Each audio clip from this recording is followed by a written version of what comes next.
This is rubbing off. I can see that.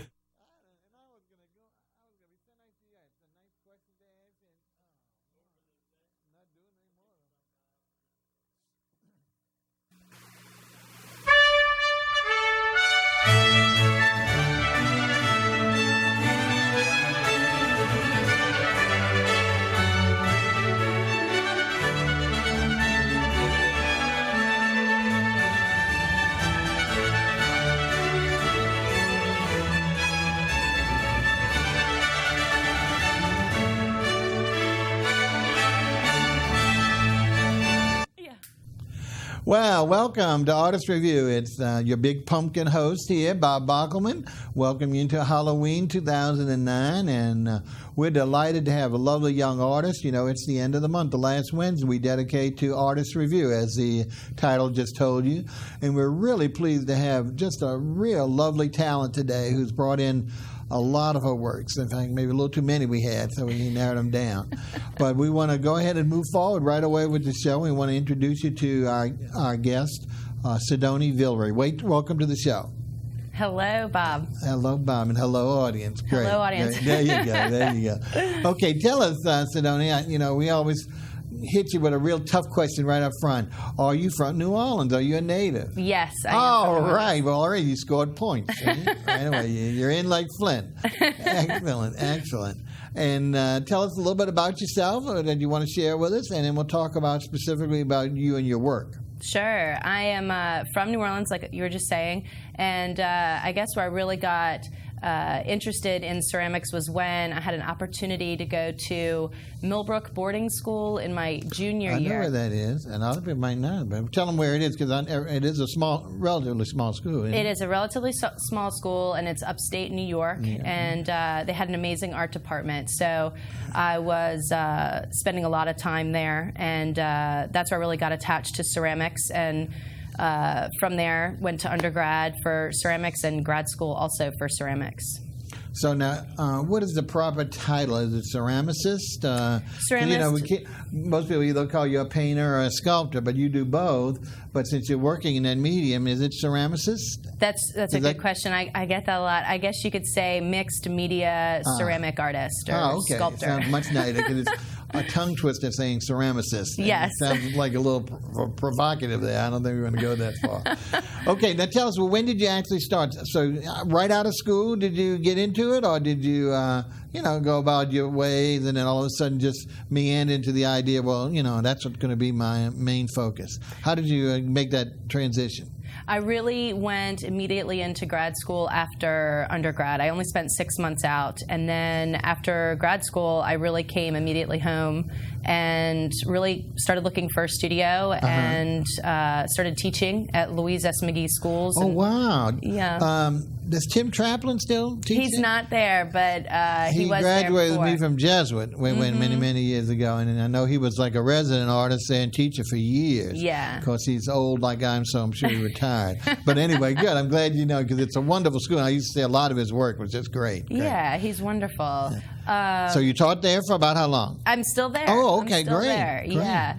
So, but that was kind of the transition, was that I really, out of school, just kind of started teaching, found a studio, and started showing at Jonathan Farrar Gallery. Okay. And so what year was this about? Just give us I finished grad school in 2004. Oh, okay. So real recent. I mean, that's just before the big blow, Katrina. Yeah. In fact, Sidonie was telling me kind of a sad but also a wonderful story. We have so many sad Katrina stories, whether it's residential or professional, and she came out really well in that, I don't know if you want to tell her, let me summarize, but the place that she had been using, her studio, Studios, yeah. There was some dissension or whatever, and she was forced to leave. And as it turned out, what month was it you left? That was 6 weeks before the storm. There you go. And they had to close. It was all of us that had to leave. It was about 20 artists that had to leave. And so you had to move to something, fortunately, that was raised. Storage. And that poor studio was inundated. Yes. Yes. So, as you said, you went into Katrina with a real anger passion, and you came back blessing that anger. Huh? Yes, blessing in disguise. Well, we were real glad because I know in fact, one of our resident artists here unfortunately lost most of his lifetime's worth of work during the Katrina. So they have a good story, and we're glad to hear something a little more positive than the negative. Okay. So let's talk more particulars. We say you've exhibited and do continue to exhibit at Jonathan Ferreira Gallery. Jonathan was so nice to send us last month's guest as well as this month's artist, so we're real pleased with that. Yeah.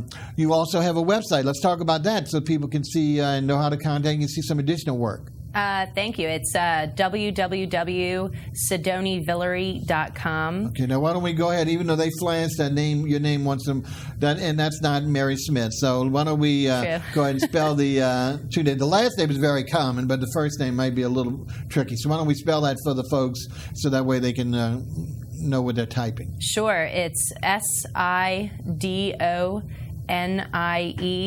And then no space, Villere, VILLERE.com.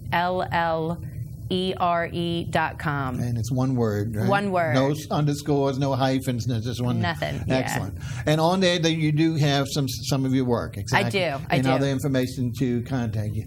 Now, yes. I know you've really been honored because two of your pieces from previously have been selected for some of that hang right now at two of our famous galleries, the Ogden Museum of the South, which has become so prestigious, and of course our long-standing NOMA. Is that right? Yes, that's correct. In fact, one of the pieces I think will hopefully remind me. You said is very similar to one of the pieces hanging, so we can, anytime people go there, they can say, "Hey, I know that artist." Right?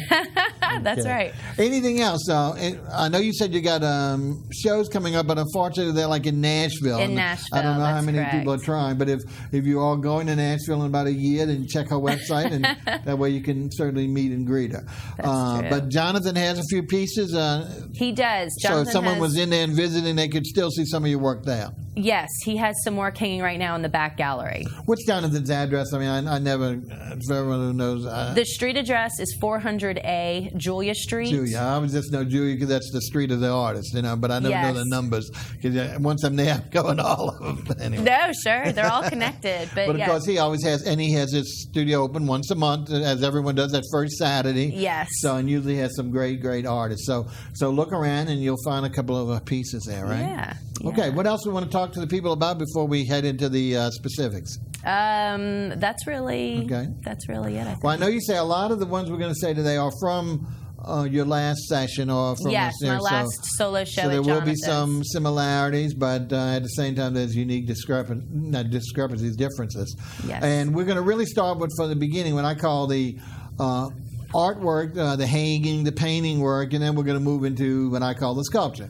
But again, we're talking about ceramics, so that's the key. But the first ones will definitely be more traditional painting-looking pieces. The others will look more like you would stand, although some of these also can be hung. So that's why you can't make any judgment as one or the other.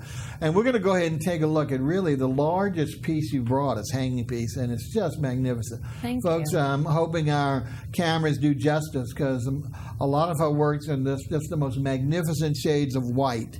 And I know there's so many shades of white that who knows, but I'm hoping it'll come off. Now, why don't we talk about, as they scan around the piece, first of all, is it on canvas? It is on canvas, and it's a lot of gesso. Now, we have to do 101 here, Sunday Mark, because so let's tell, when we talk about a term that someone might know, someone might not, let's tell them what is gesso.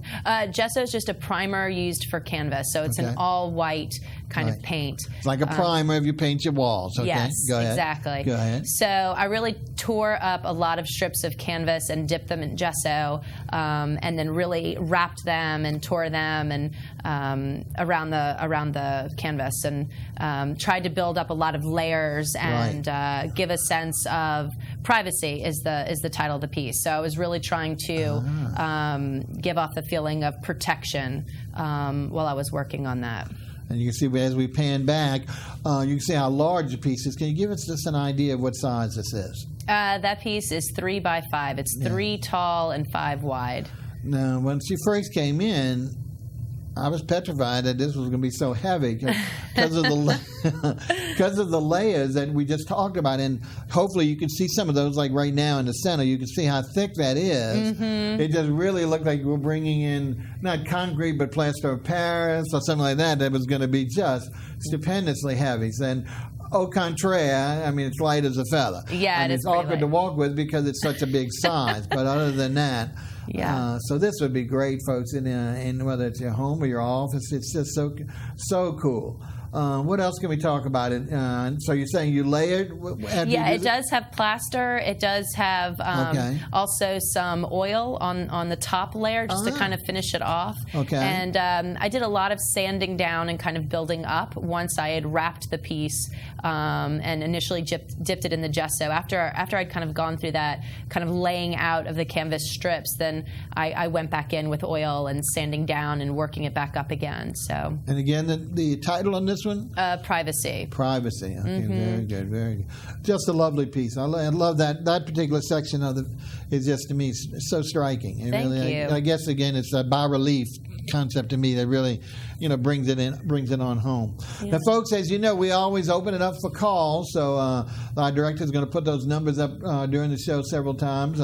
Don't hesitate to call Sidonie, and I would love to hear from you and any specific answers that she can give you about her work or upcoming stuff. We'll be happy to. So don't hesitate to give us a call. We love callers on the show, as you know.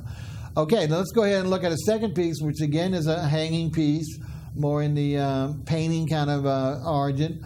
This is a tall vertical piece. Mm-hmm. And what do we title this one?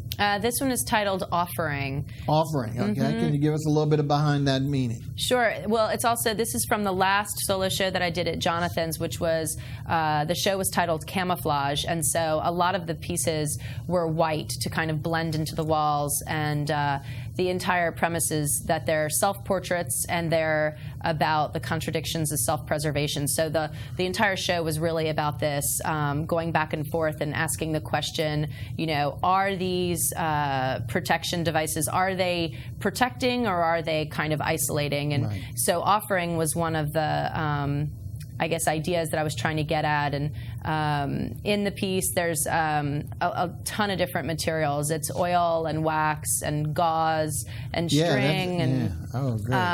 There's liquid gold leaf under there. That's what that shine. I mean, the other one didn't have as much shine. It had the depth and dimension, but and I didn't look at it even close, and I could see the shine to it. So that is the gold leaf, and is really tremendous, folks. So, like I say, I'm just thrilled about the 3D effect of it. It's just both of these are just really going on and grab you, but this one even more so with the addition of the gold leaf to it. Thanks. And size again. This is I don't know if it's near the other one, but of course it's vertical as opposed to horizontal. It's close. It's about 3 feet wide and about 4 feet tall. 4 feet tall, right. Mm-hmm. And again, it's called Offering. Offering. Love that center, that effect in the center. It's just really very signature and really cool. Thanks. Now, are these pieces all signed, I hope? They are. All of them are signed on the back. I'm so stupid. I forget to ask the artist, and people say, well, you guys said, well, I'm just assuming that people are bringing us signed work as their originals, but I should ask that, especially because nowadays with all the printing stuff and stuff they're doing, and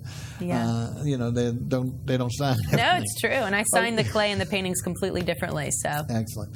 Well, I forgot to say when we first met, and I was rehashing with her before that, is that, and we're going to talk about it. Let's stop before we go on to the next piece.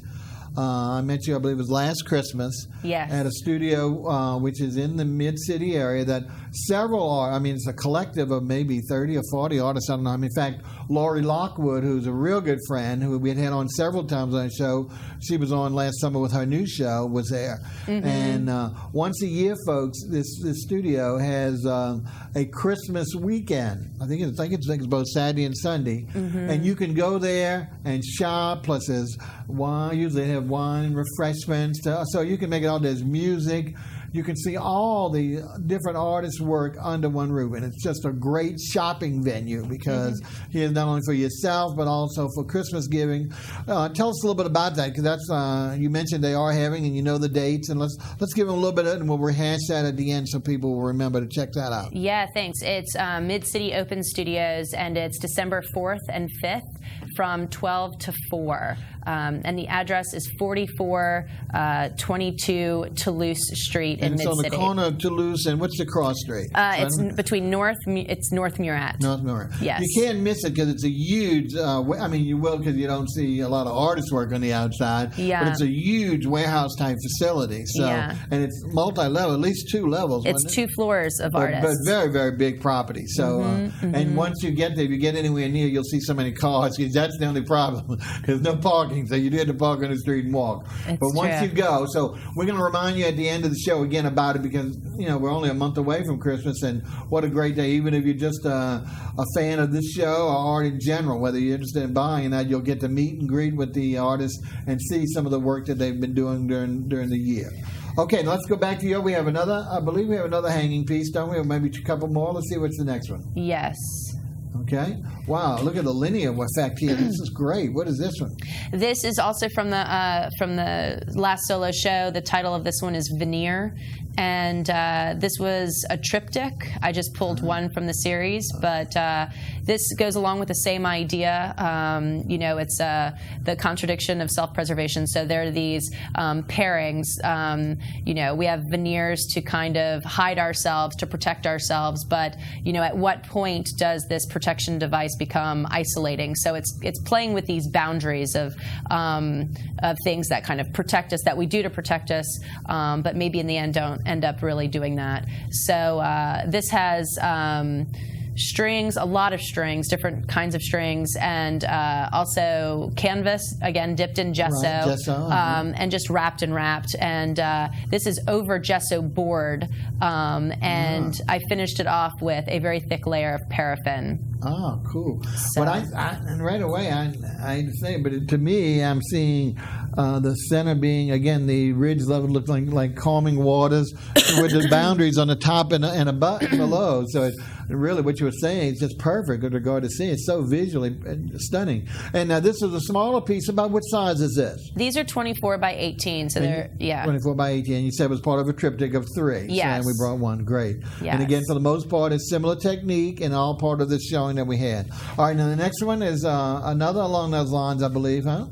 Yes, that's from a show that I had actually in Miami, and this is also a triptych. Okay. And this is an untitled. Very unusual. Look at this. This is an untitled series and very mixed media between similar things: canvas, steely wool. I had some screen door, some metal mesh in there. Really? Yeah, oh, cool. and wax and well, it plaster. looks like, it definitely looks like candle dripping wax. You can see the fluid from top to bottom. The vertical levels are just great, and I'm sure I think I see some of the mesh must really give it again that texture and that coarseness to add to the 3D effect. Thanks. Is there a line across the top, or was that my bad?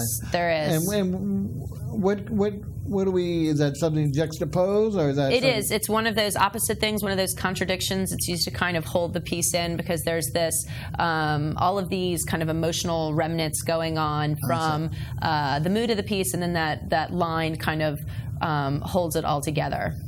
Wow, really stunning, really stunning. And what size is this about? These are the same. These are also 24 by 18. Yeah, it's that same vertical piece. Mm-hmm. Really cool. But again, the addition of all that really changes that stark whiteness that we saw in the beginning to much more shades of even grayishness, and also really brings in a lot of definition, and at the same time takes away some of that definition. So it's, again, your contrasts are just really stunning. Thanks. All right, now I think we might have one more. We're watching these from a distance, folks, because we have these in our front studio, and so therefore, fortunately, Sidonie knows these by heart, every crevice. I'm not as able to see the detail from my position, but soon we'll be coming back here. But let's see what else we got here now. Now we're moving into what I call the sculpture, or the whatever, instead of the one-dimensional or two-dimensional, more the three-dimensional pieces. Mm-hmm. Now, this is part of a series, you said, right? This was the Divided series. Okay. And originally this piece started out it was 20 pieces originally, and now I've just done them in smaller series, and the size has changed a little bit. These are pretty much 4 by 5.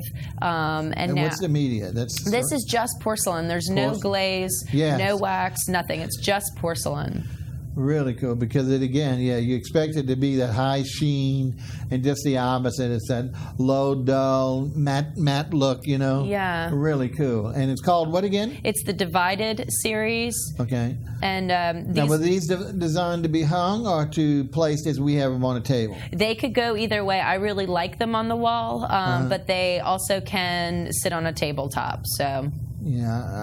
Yeah, I see it great on the wall too. I just think, but either really way, like I can say it looks great how we've placed it here, just on an end table or something. But I can see it. In fact, what we're going to do is we're going to move into our section, and I'm going to hold up one. If we get a close up of this, on one that is going to be totally different. Let's see if we can. Who are we going to go over here? All right, beautiful. Now this is similar in concept. But totally different. So let's talk about this in detail first, and then what are we calling this piece?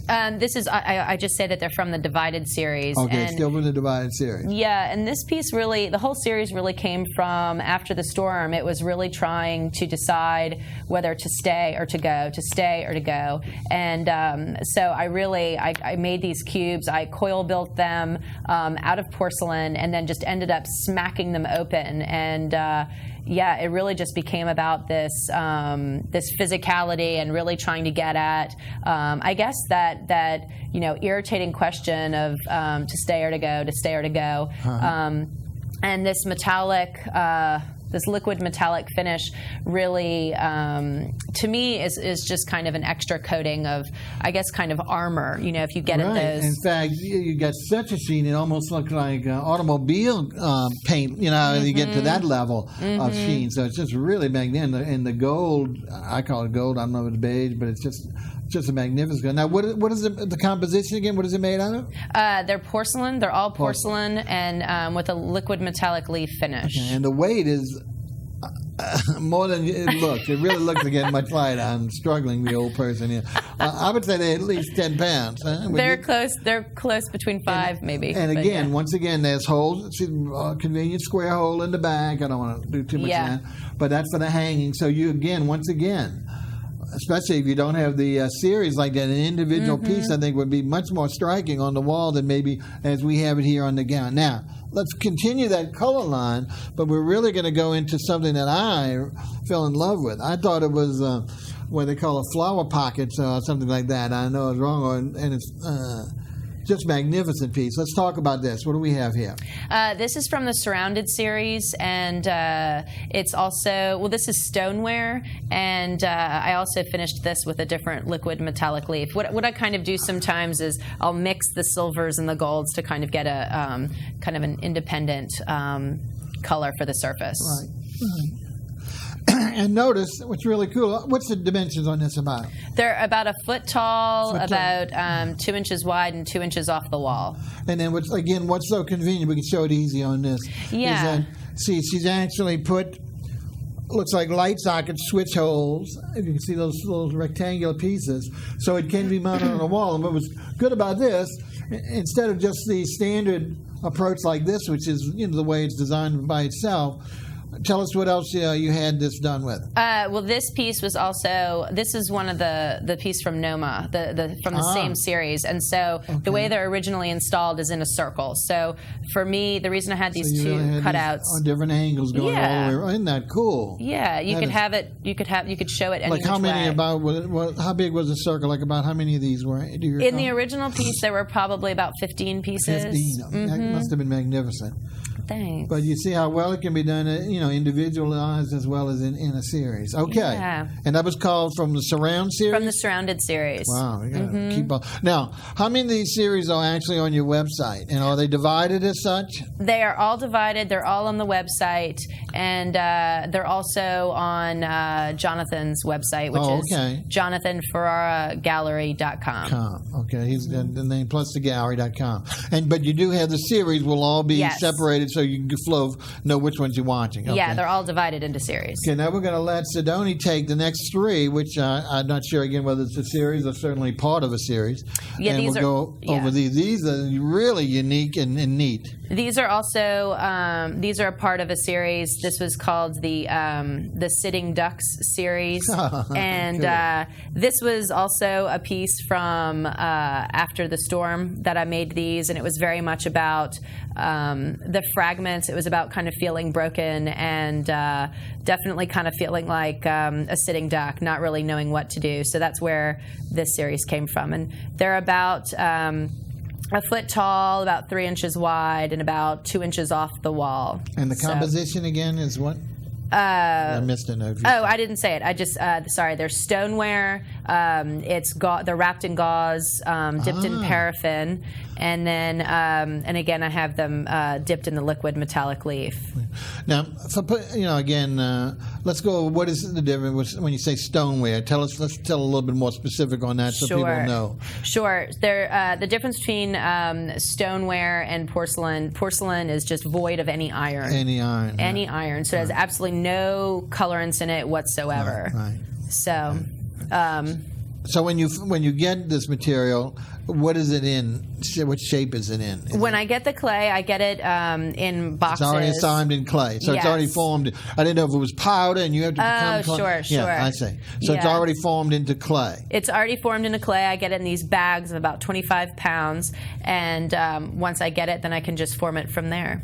Okay. Do you use one of those wheels that everybody... I don't use wheels. I use wheels at school. I was on the wheel today at McGee's. But what's the advantage or disadvantage of that? I mean, obviously, everybody got familiar with that with the movie Ghost. Sure. Everybody thinks that's the only way you can do it. And I know a lot of my friends have never used a wheel. So, what is it just subjective, or is it only certain type of vessels can be done, or what do you? No, I think maybe it is subjective, but to throw on the wheel, you're really probably going for more of a functional piece than you are non-functional piece. Okay, for the decorative versus functional. Yeah, and or aesthetic. Yeah, I got it. So it'll be a lot more sturdy, for use and stuff like that. Yes. Okay, great. Well, let's take a look at each of the other two pieces of this same set. Okay. That first one we said was about what did we say? Was it? I don't think that was a foot high. It's a little small. under That's like one of the smaller ones. Okay. Yeah. Here's one of the taller ones. Yeah. And really cool with the again, that angle with the gold is getting much more pronounced. Yes. And again, these can be hung, is that what we say, or no? These are actually really to be laid down, but they could be hung, but they're really for the table. But is there a hole or something that they could? No. Not on these. These are really supposed to be sitting ducks. They're supposed to be vulnerable on the table. Makes sense. Makes sense. Absolutely. In fact, that almost looks like a